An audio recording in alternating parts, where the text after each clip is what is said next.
Welcome to Win Fantasy Football. WFF.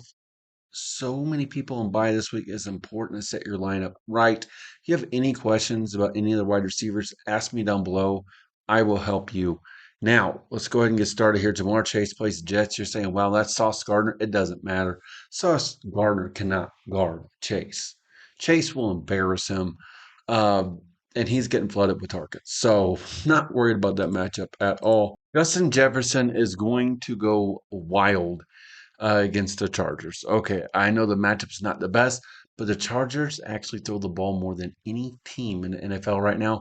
And with that being said, they're going to have to catch up, which means he's getting his targets, right? He's getting open too. So if we get the ball to him, he's getting the quarterback play is the problem. We'll see where that goes. But yeah, Jefferson's definitely open and he's definitely getting his points this week. Rice is back and he's back in a big way. You need to play him. And there's a reason for that. So having Rice is so big right now. He is such an amazing target for Mahomes. He actually did not play the whole game because they shut down the game quickly in 5 drives and they didn't want to play really the main starters. So Rice is set for another big week this week. Lamb does not have the best matchup this week. It doesn't matter.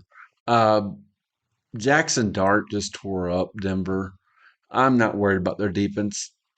Cowboys are like number one in passing offense this year. So, yeah, it doesn't matter. Lamb's getting his points. Don't hesitate. The good thing about Ibuka is Evans is out. So if you own Ibuka, that's great. His target share is going to go up. Uh, I know Tez is out there, but Ibuka gets all the red zone looks.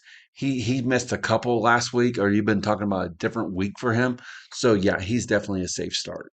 Sutton's matchup is a dream matchup. It's Dallas. So what does that mean? It means he's going off. He's a must start. I know he had a couple down weeks like over in London, but guys, it doesn't matter. This is a must start week for every Sutton owner right now because Dallas is horrible against the pass. London does not have the best matchup.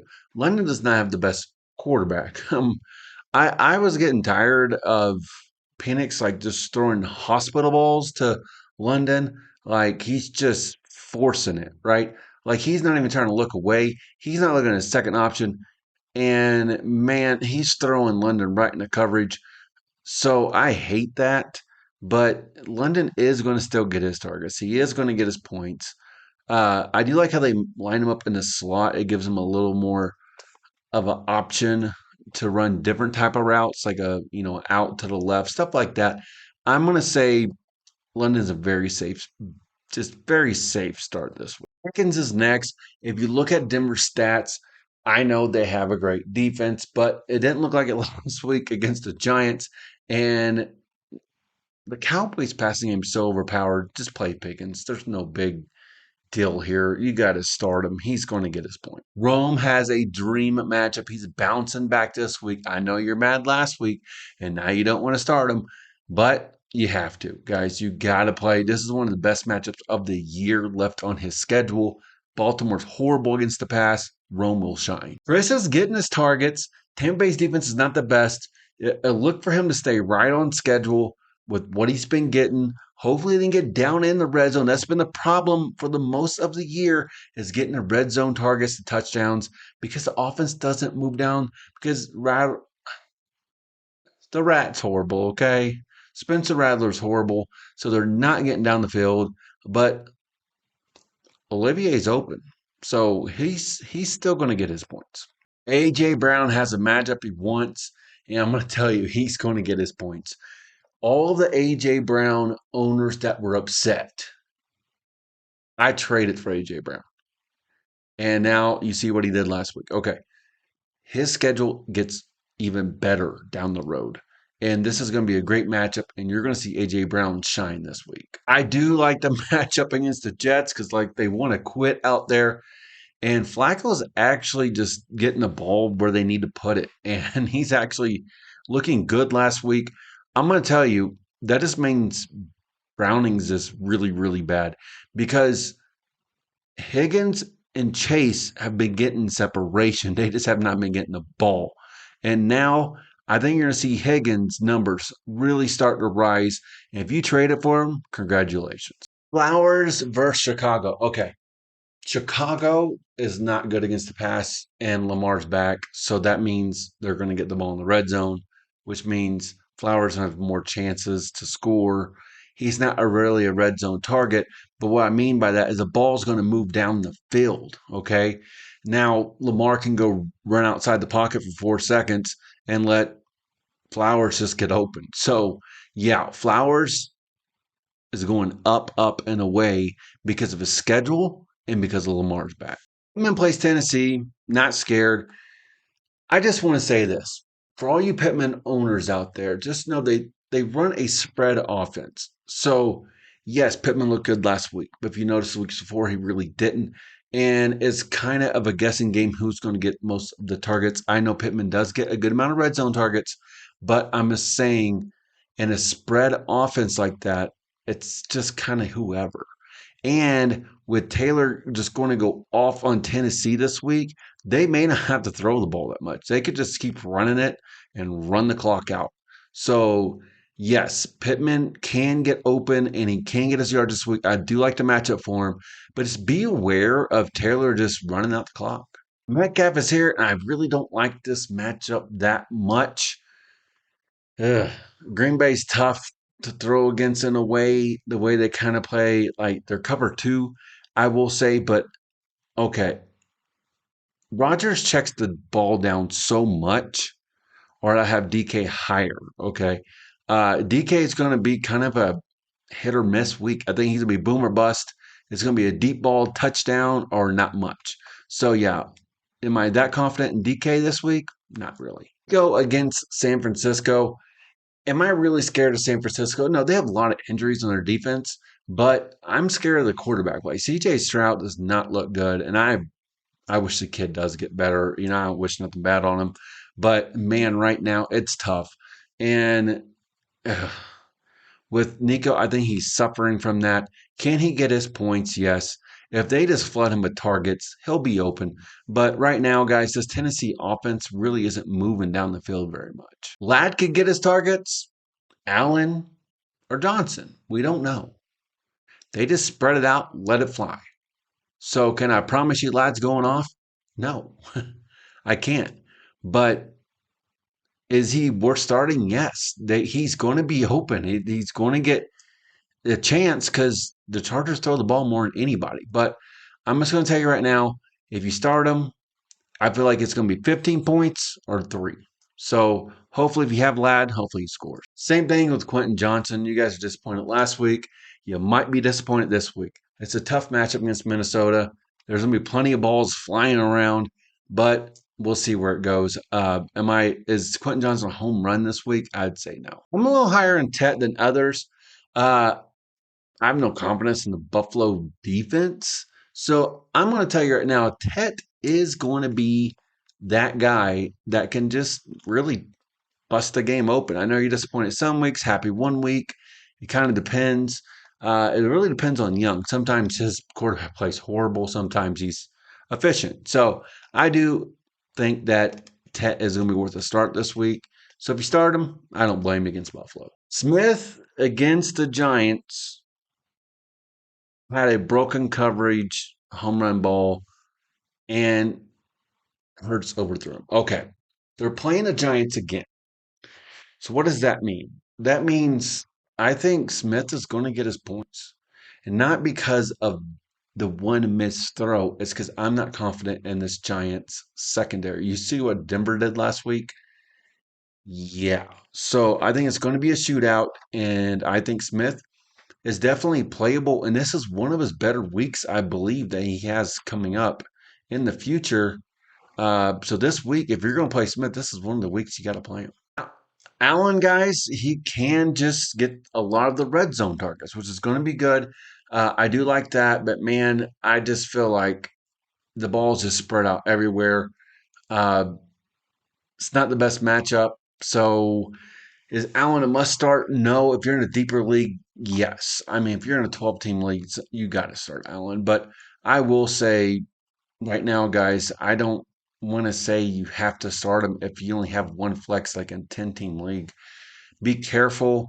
It's kind of hit or miss. There's just more guaranteed value out there in that flex position.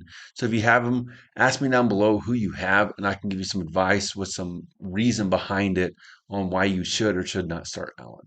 Madison against the Chargers. I'm not afraid of the Chargers defense, but what I'm afraid of is the Vikings quarterback play, right? So if they flood Jefferson with targets, I just don't know how much is left over for Addison.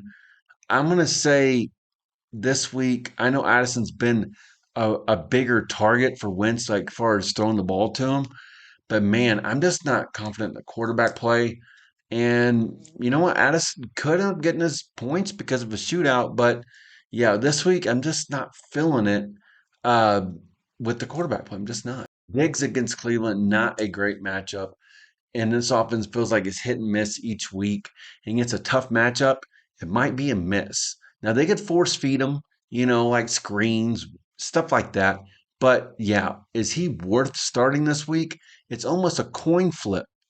But I would say in a deeper league, yes, because some weeks they just force feed him and some weeks he disappears. So it's really hard to say. Scary Terry, what's wrong with him? Nothing. I've been trying to trade for him. People won't trade him to me. He has a great playoff schedule in fantasy football. He has a easier schedule coming up, but the problem with Terry is going to be his quarterback play, right? Um, Mariota's horrible. Mariota is not good, and that's going to affect Terry, and that's why I have him so low. Same thing with Debo. They may force feed him like underneath passes, screens and stuff like that. They could, and he could get his points, but man, I just don't. Marcus Mariota trying to read a defense, that's not going to be good. So I do believe that if you have somebody a tier above him, I would go ahead and bench both him and Terry just because of the quarterback play. If Ricky plays, uh, he should be fine. It's not the best matchup. I feel like they're going to work him in slow. I don't think he's going to get a big snap count. So would I throw him in my flex with not thinking about it? No, you need to think about it. In a deeper league, maybe, but this week I'd say let him get acclimated to the team first. Golden could be the breakout guy. I believe that. Possible. Okay. Golden could be the guy that they just start flooding. So, with that being said, hey, if you play him, that's fine. I feel like he's a home run guy or not. So, yeah, hopefully Golden goes off this week, but just not super confident because the ball goes everywhere. Robinson should be the leading wide receiver for the Giants this week, as far as targets, stuff like that. Against this Philly defense, I'm not scared. Dart already tore him up. I love Dart's just pocket awareness, and he's so calm. I love Dart. I just do. But yeah, Robinson, this could be a good week. If you have a flex and you're in a deeper league, this might be the week you play him against Philadelphia's bad secondary. DJ Moore, there's really nothing wrong with him. I know he got hurt. I'm not talking about the injury. I'm just talking about the way he plays. They were featuring him right after the bye. He just doesn't seem like he's in a game plan. And until that changes, I would not start him. Man, if they start feeding him, then yeah, the Bears throw the ball so much they could. So just keep him on the bench. And I'm going to tell you something. It's a long season. And 3 weeks from now, we might be like, wow, you got to start DJ Moore because he can get open. He's good. But we'll just see where the game plan follows. Worthy's banged up. Worthy has not been featured as much since Rice is back like last week. They can do wide receiver reverse, screen, stuff like that. I just think Worthy needs to get healthy. And I think he's one hit away from going back out again, right? So yeah, Worthy is valuable. He can definitely hit the home run, but right now, be careful with Rice coming back. Waddle's out there with bad quarterback play. I don't think it's good. And then Miami can't play defense. Okay. So Miami can't even stop the run. Okay. So you can't stop the run. It means you can't get on the field. And when you get on the field, your quarterback throws an interception, you're back off the field. So Waddle's a tough start right now because it's quarterback play, and guess what? They're talking about starting a rookie. So if Ewers plays, Waddle's a bench. Has to be. Uh, Not confident in that at all. Not confident in Ewers. Nothing against the kid, but man, he hasn't proven anything yet. And Waddle's just his productivity's just going down. Dobbs, I get it. He's a you know Packer guy, and the ball goes everywhere. So can I guarantee you anything from? No. I'll say Golden. I think he's gonna be featured in the future, and I think Dobbs is gonna fall away. I really do. That's gonna do it for me, guys. I just did the running back tier list. Go check it out. Thanks for hitting the like. Thanks for subscribing. I'll see you in the next video.